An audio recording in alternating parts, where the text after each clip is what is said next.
This is a review of the Dyson V8 cordless vacuum cleaner.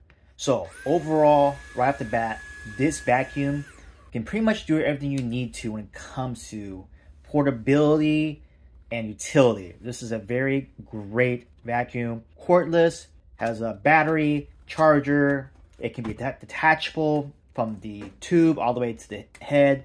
It can be used as a small vacuum or a large vacuum.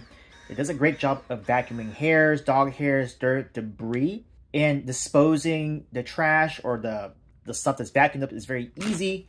But on top, you press it, it discards everything you need to. There's also a filter you can take out and clean.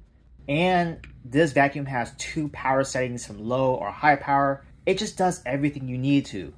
Can you use this vacuum for other situations besides a floor and carpet? Yes, you can clean a car because you can make it into a handheld. You can clean upholstery, you can clean stairs very easily. And you can hear in this video that it's very powerful.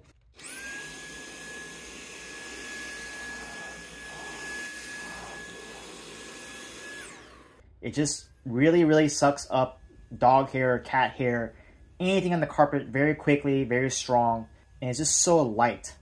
At a little over 10 pounds, this vacuum is just so easy to handle, and you can do so much with it. Again, the utility is off the charts. It just does everything well. Now, the only con I could say is the battery time. It's rated for 40 minutes of runtime, although that may change if you use max power or low power. Experience as low as 25 minutes for max power use. And the charge time can be a little bit long, maybe 4 to 5 hours of full charge if the vacuum is dead. Other than that, this vacuum is just excellent.